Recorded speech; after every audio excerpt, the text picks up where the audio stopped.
তো আমি ফ্লিপকার্টে অর্ডার দিয়েছিলাম R1 সেলফি স্টিক। তো এটা চলে এসেছে, এটাকে আমি আনবক্সিং করব এবং এর মোবাইলের সঙ্গে কানেক্ট করে দেখাবো যে কেমন।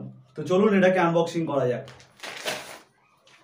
এই এর খাম চেপটে টেপটে একাকার হয়ে গেছে, ভেতরে কিরকম আছে জানি না, দেখা যাক কিরকম রয়েছে।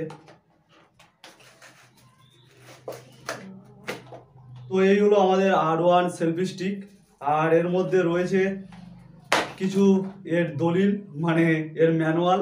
তো চাইলে আপনারা দেখে নিতে পারেন এটাকে কিভাবে সেটিং করতে হয়। এটাকে রাখলাম সাইডে। তো এরপর এটাকে বার করলাম, দেখা যাক এটা কেমন ঠিকঠাক রয়েছে কি।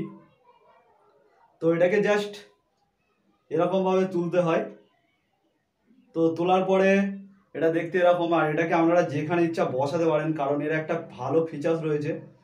এরকমভাবে আপনারা এটাকে খুলে তবে স্ট্যান্ড হিসাবে ব্যবহার করতে পারেন, মানে কোনো মুভি দেখলে বা কিছু আপনারা এটা ব্যবহার করতে পারেন। তো এটাকে আমি সাইডে রাখলাম এরকমভাবে।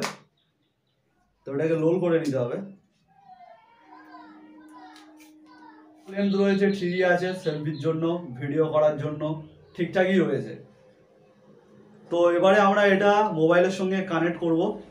তো মোবাইল কিভাবে এখানে লাগাতে হয় সেটাও আপনাদেরকে দেখাবো। তো এটাকে জাস্ট ছোট করে নিই আগে আমি। তো এটাকে খুলতে হবে জাস্ট এরকমভাবে আপনাদেরকে। এটাকে মোবাইল লাগার জন্য এইটা, আর এটাকে খুলে নিতে হবে। এর ভেতরে আপনাদের মোবাইলটা থাকবে, আর এটাকে যেরকম হিসাবে আপনারা রাখতে চান এটাকে টাইট করে নেবেন।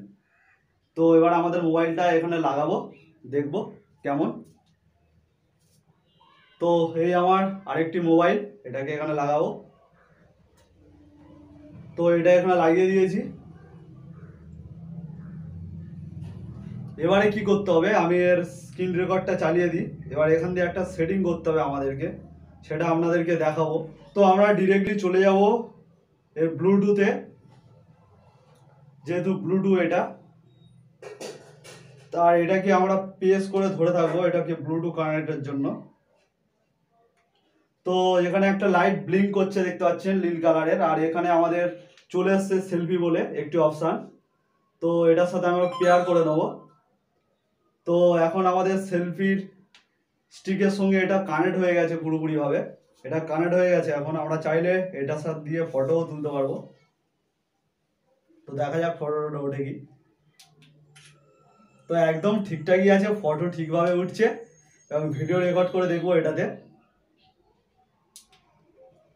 তো এখানে ভিডিও রেকর্ডও হচ্ছে। তো পুরোপুরি একদম ঠিকঠাকই আছে। কিভাবে কানেক্ট করতে হয় দেখালাম আপনাদেরকে।